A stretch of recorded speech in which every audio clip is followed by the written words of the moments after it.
Hi, I'm Rusty Hassan. I've been broadcasting jazz radio for well over 50 years now. And it was radio that really introduced me to the music. As a kid growing up in Greenwich, Connecticut, I'd loved to make model airplanes. And on a Sunday afternoon, it was a New Year's Day afternoon, 1959, I was making a model airplane and twisting the dial on the radio. I came across some older jazz. And evidently, the broadcaster was celebrating the upcoming 20th anniversary of the 1938 Carnegie Hall concert that Benny Goodman had that had been released on LP in the early 1950s. It was my introduction not only to Goodman, but in the jam session they had Count Basie, Lester Young, Johnny Hodges. And so it was like opening up a new world to me at about the age of 12. And that was the first album that I bought. I found it at a local Woolworths. And I soon shifted from buying model airplanes to buying LPs. The first two were the two volumes of the Benny Goodman Carnegie Hall concert. And somehow I heard about Charlie Parker and Dizzy Gillespie. So the third album was the Royal Roost album, Diz and Bird. And boy, did that blow me away. A few years later, I found out that I was born on the day Charlie Parker recorded Now's the Time and Coco, November 26, 1945. And that became my sign rather than the astrological one. I had a friend, Butch Feddick, whose older brother was in the Air Force at that time and left his albums at home. And Butch and I would listen to these albums, For Musicians Only with Dizzy Gillespie, Stan Getz, and Sonny Stitt, Ellington's Jazz Party, some of these other recordings that he had left behind, and really delved into the music through those recordings. Also, the local public library had albums, so I would start getting the albums out of the library. Relaxing with Miles Davis was one of those. Butch and I started going to concerts together. One of the first ones, well, let me backtrack a bit, because when my mother discovered that I was into this older style of jazz, she took me to see Lionel Hampton at Western Junior High when he performed. And I'll never forget the exuberance of the music, how he had the band do a parade around the room. And many years later, I got to host a concert at the Kennedy Center for the George Weins Cool Jazz Festival and introduce the Lionel Hampton Orchestra and bring them off the stage. And later on, when he donated his vibes to the Smithsonian, I got to speak to him briefly. So it was a real thrill to actually talk to one of my first jazz performers that I've seen. One of the first concerts Butch and I saw was the Daily News Jazz Festival at Madison Square Garden, where we got to see in concert Sonny Rollins with Jim Hall, the Dave Brubeck Quartet with Carmen McRae as a guest artist, and Maynard Ferguson, who had recently released his Maynard 61 recording with Slide Hampton's Olé. That summer of 1963, Butch and I told our parents we were going to spend the weekend at each other's house.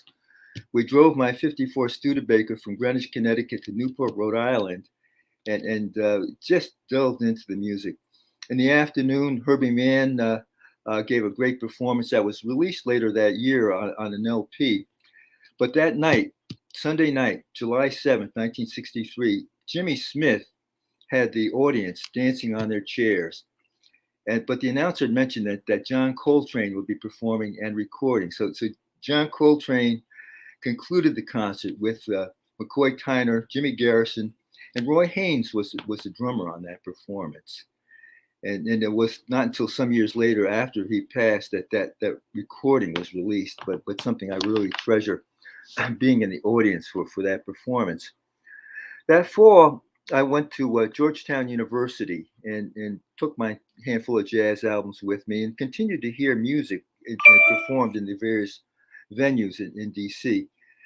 Really important for me was going to the Bohemian Caverns. I was there when Ramsey Lewis recorded The In Crowd, and it was a thrill to be in the audience clapping when that record came out later that year and became a hit for Ramsey Lewis. Really, really thrilled me. But the more dynamic performance, the one that really sticks with me, was that same period of time when I saw John Coltrane performing again with McCoy Tyner and Jimmy Garrison, and this time Elvin Jones was the drummer. And McCoy laughed at me when I told him years later that when Mr. Coltrane walked past me after that intense performance. I was so tongue-tied. I couldn't say anything. I just was like, no, no, I just couldn't say anything. And McCoy told me, he laughed. He said, John would have loved to have talked to you anything about music. If it was sports, he wouldn't have known what I was talking about. So it was really a thrill for me to hear Coltrane performances that will always stay with me. How I got into broadcasting is really serendipitous. I obviously was into the music, and in the following year, 1966, I guess, I was at a lunch place for all the students, and we had booths where we'd sit and be drinking beer, and there's a place where people could order for takeout. And there's a guy standing there ordering food and holding some jazz albums under his arms. And you know how jazz folks are, always want to play hipper than now. And I want to check out what he had with him. And he had some great albums. And we started talking about the music. He said, well, I just played these on the radio show that I do on WGTB, the Georgetown University station. He said, but I got to give up the show to take a class. Do you want to do it? Sure. He said, well, come by next Monday and I'll show you what to do, and it's yours.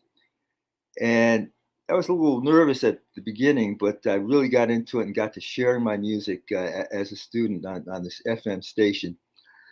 And in 1967, after I graduated, I spent a brief period of time in Mississippi where I got to meet one of the real heroes of the civil rights movement, Mrs. Fannie Lou Hamer. And that really had an impact on my political and sociological orientation.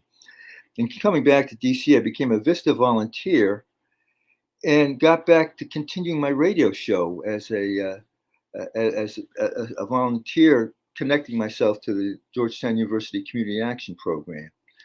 And I would do interviews. One of the first interviews I did was with Noah Howard, a New York musician who was celebrating coming out of his Live at Judson Hall album. And he got me a test pressing of it. And I got hooked up with a community organization called the New Thing Art and Architecture Center. And it's actually where I met my wife, who was teaching African dance. The director of the program, Topper Carew, was somebody who would come on my show to talk about the jazz performances they were doing at St. Margaret's Church on Connecticut Avenue. This is a location where Andrew White would perform. Actually, Shirley Horn performed there. Shirley was a neighbor of mine in Northeast DC after I got married and purchased a house. Well, Topper decided that, well, he liked the radio so much that the New Thing should have a show. And in the summer of 1969, WAMU came up with the airtime on Sunday afternoons. I helped set up the show. Sandy and I got married and went to Europe. And we were in Europe in the fall of 1969. We connected with the trumpeter Ambrose Jackson, who had been performing at the Howard Theater. I got to know him through his sister Carolyn. And he connected us in Paris with people like Joseph Jarman, Roscoe Mitchell, the members of the Art Ensemble of Chicago, Anthony Braxton. And I had a grand time in Europe during this period of time. In Paris, we saw Miles Davis and Cecil Taylor on a double bill. I hung out with Jack, with all the musicians who were part of the scene then. I interviewed Anthony Braxton and Leroy Jenkins. And in London, with the artists that were playing there, I got to see Bill Evans perform at Ronnie Scott's. Blossom Dearie was on the double bill.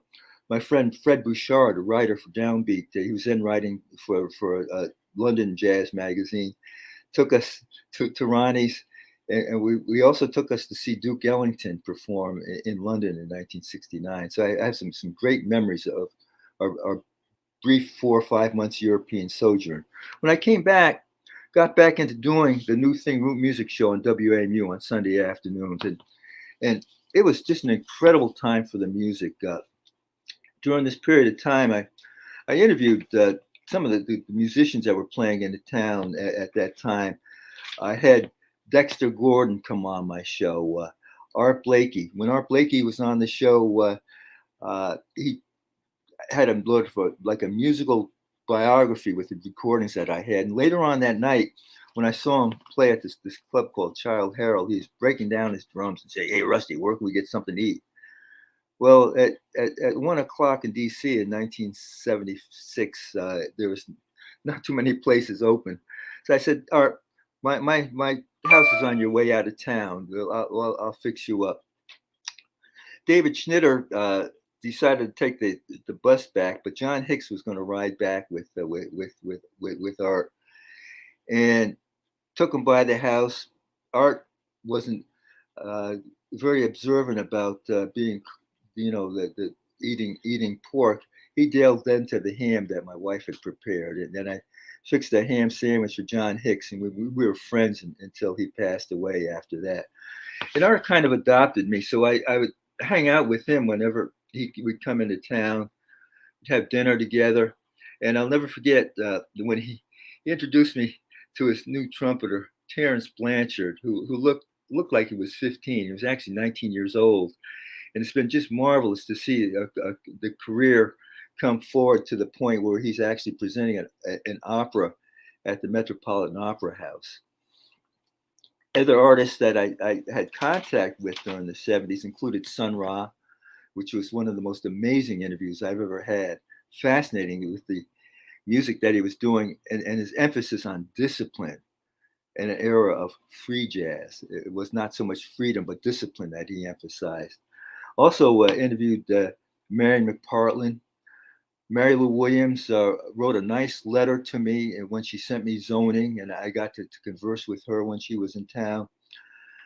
One of the musicians that should be remembered, and I actually met him through my wife's parents, was John Malachi.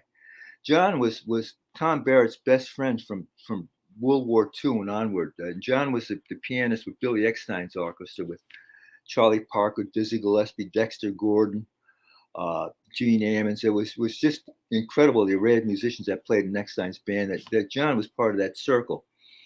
And rather than travel, he stayed primarily in D.C. and became a mentor to a lot of musicians. There was a club called Bigfoot on Rhode Island Avenue Northeast in the 70s that George V. Johnson would of jazz vocalists would learn a lot from John, and really pretty much dedicate his life to remembering what John Malachi did. John was later teaching at Howard University, and Jerry Allen was a student of his, and had a composition called For John Malachi in one of her recordings.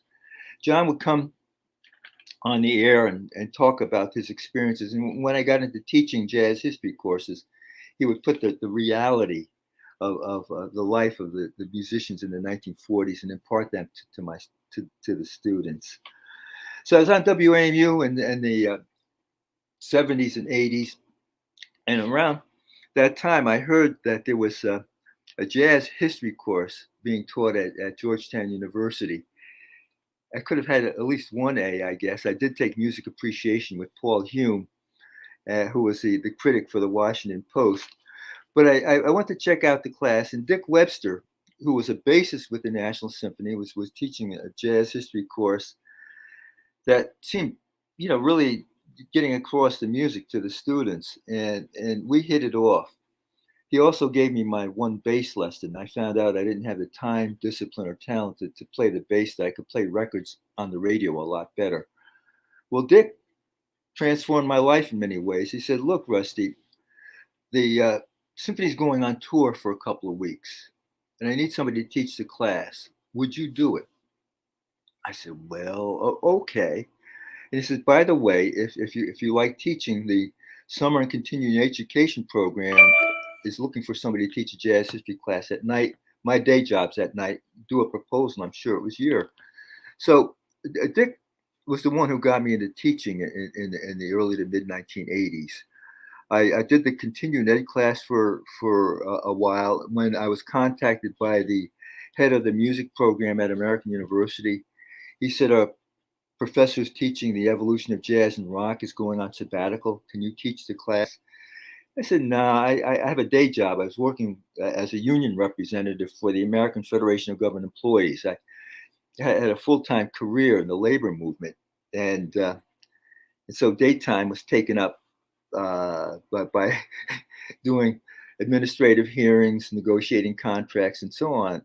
He says, well, what if we have it in the evening? What night would you want to teach it? Well, Mondays will do. And so they set up the class at 5:30 on Monday nights for about 18 years. In the 80s and 90s, I had an undergraduate class every spring and fall semester at American University. And it's always great to hear from students who got into the music from that class. I was on WAMU through 1987 when they dropped the class, and I was contacted by the program director and general manager of WDCU, which ironically was the station that grew out of WGTB. The Jesuits in the 1970s got upset with the radicals that were running the radio station, and they gave away the license to the University of the District of Columbia. And so in the 80s and 90s, I was at the same spot on the dial, 90.1 in Washington, and it was doing the same music that I did as a student in the 60s. Here in the 80s and 90s, I'm playing this great jazz and sharing it with an audience on Sunday afternoons. Along the way, from teaching continuing ed and the undergraduate class at American University, I gave sessions at the Smithsonian. And that was a real thrill for me, because at the Smithsonian, I was able to bring in musicians and have them do sessions. And so I would have Andrew White, for example, who had transcribed all of the solos of John Coltrane and additional solos of Eric Dolphy and Charlie Parker. And he was explaining the concept of improvisation, probably at a level above what the students at the Smithsonian really wanted to hear, but he was hilarious. He had people really, really laughing. The best teacher that I had for that class at the Smithsonian was undoubtedly Keeter Betts. Keeter not only talked about his experiences of working with Ella Fitzgerald and being on the Jazz Samba recording, how he helped discover Brazilian music with Charlie Bird and bringing in Stan Getz for the session at All Souls Church. But he was best at explaining the music. And it didn't matter whether there were kids or adults. And it was just a thrill for me to be able to incorporate people like Andrew and Keeter into the sessions that I gave at the Smithsonian. I continued teaching at American University until the early 2000s, when they brought in musicians to teach the class and set up a more of a dynamic music program. And so they bid farewell to me without a golden watch or anything like that. And I was recruited to teach at the University of Maryland's University College, which is now the University of Maryland Global Campus. And there I was also imparting my love for the music to people who were generally working during the day and not the same level of students that I would have at American University in terms of devoting full time to it, but they would gain an appreciation for the music.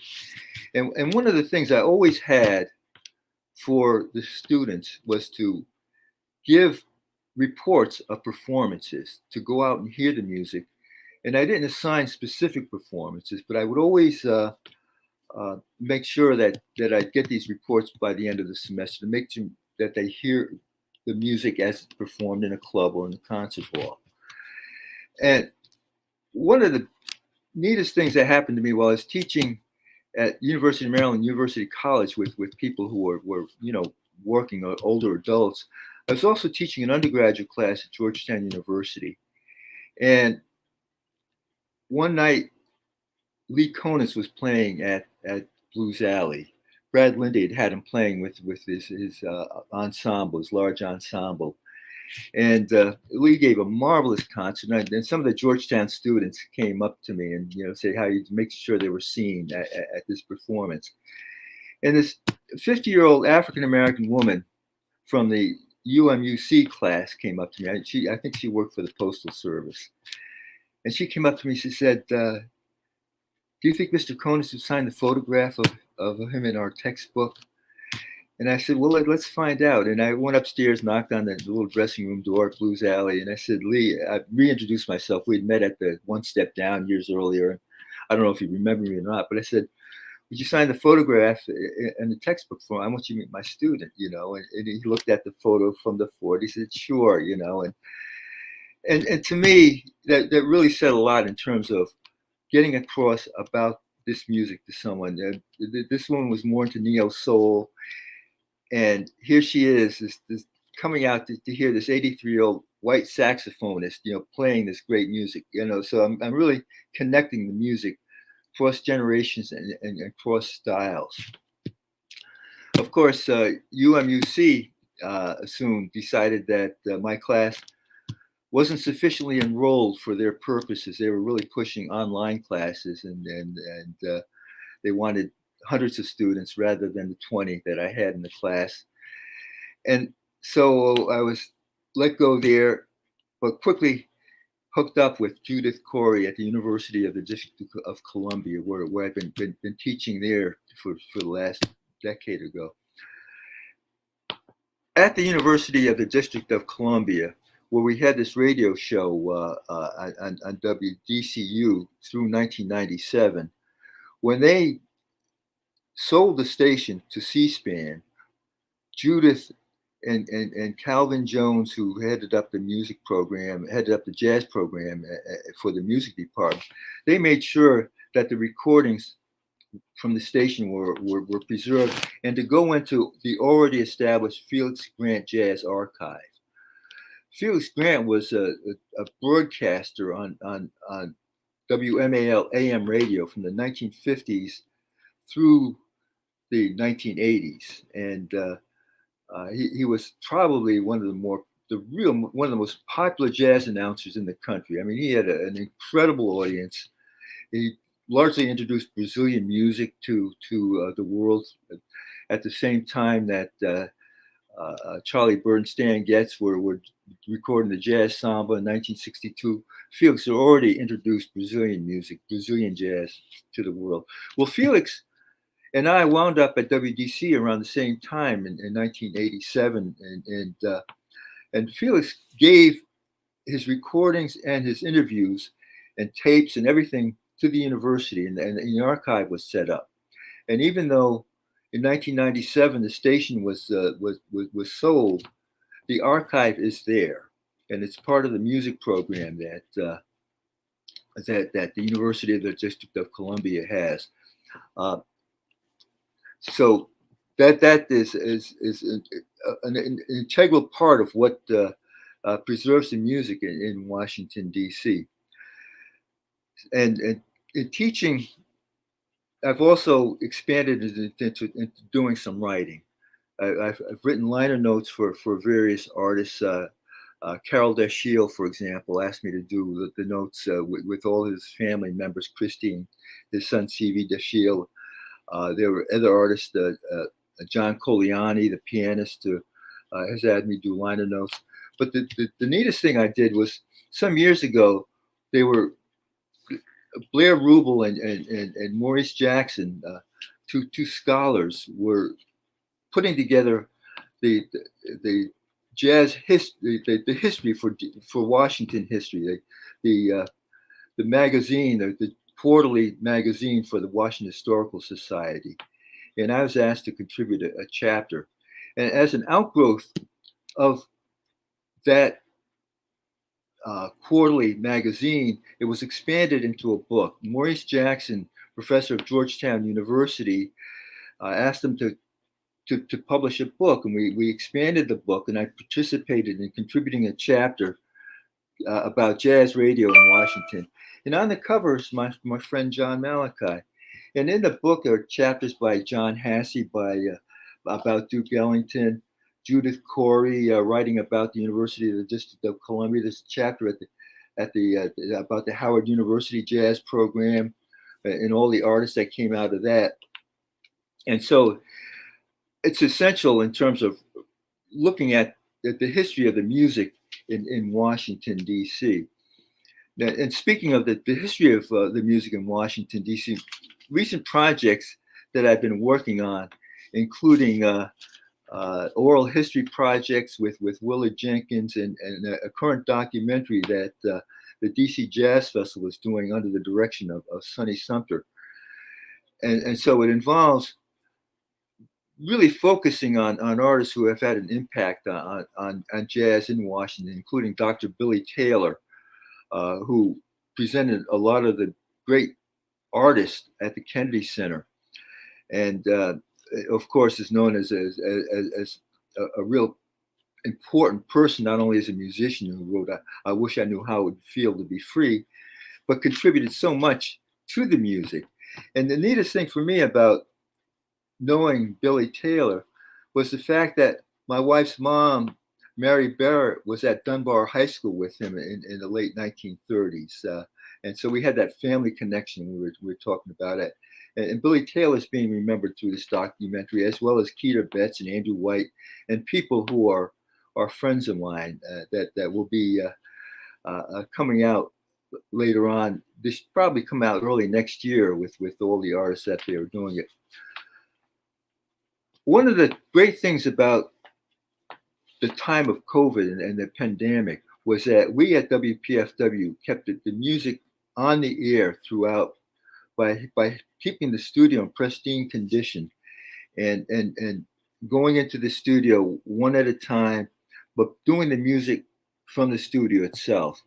And over that period of time, I also continued to interview artists. And so on Thursday Late Night Jazz that I have every week, I've not only incorporated playing the music, looking at the artists who are coming into town or who should be remembered because of birthday anniversaries. People like Jimmy Heath will be remembered this week, as his birthday was a couple of days ago. But I'll be interviewing this Thursday. I'll be talking. Well, let's see who I don't remember who I'm talking to this week, but I've been connected with people like Burnett Thompson, who has had me interview the artists who are coming into piano jazz at the Arts Club of Washington. Todd Barkin, jazz master Todd Barkin, has been running Keystone Corner, has had me interview a lot of the artists that will be coming in. A week from this Thursday, I'll be talking to Billy Hart, who's part of the Cookers. So Todd hooks me up. I'll interview artists who are performing at that Westminster Church that Dick Smith is bringing in, or Harry Schnipper's got coming into Blues Alley. So on Thursday, I can talk to somebody who's coming in Friday or Saturday or through Sunday and present the artists. A real thrill for me was a couple of weeks ago when Todd had Ron Carter call in, and I got to talk to him about his experiences going back before he started working with Miles Davis, and remarking how I've seen him with Miles and over the decades for the last 50 years or so. So it's a real blessing for me, having started when I was about 19 or 20, to be on the air continuously for the last, 55, almost 55 years. I'm continuing to teach if things are going well. I'll be back in the spring semester teaching at the University of the District of Columbia. And what I try to do when I teach the music is really put the music in historical context, and that we look at American culture, all its positive and its warts, and dealing with racism and the racist aspects that this music developed in, and all of the things that the musicians had to overcome to make this a great American art form. As Dr. Billy Taylor told us, it's America's classical music, and for me, it's about the thrill of my meeting my heroes. I took my daughters to hear these artists like Ella Fitzgerald and Dizzy Gillespie, and then my grandkids, my grandson and granddaughter, I've gotten to meet people like Jimmy Heath and Jerry Allen and Randy Weston. And for me, it's a matter of, I'm a fan of the music, and I want to share this love of the music with others, be it my family or the listeners who call in every week. Help support public radio and making sure that your jazz and justice station, WPFW, stays on the air through the fund drives. Again, I want to thank Gail Boyd for the opportunity to tell my story and share my love of the music, and hope that this music thrives and survives now that the pandemic is over. Get out and support live music. Get out and hear the artists. Thank you, Gail, for having me on.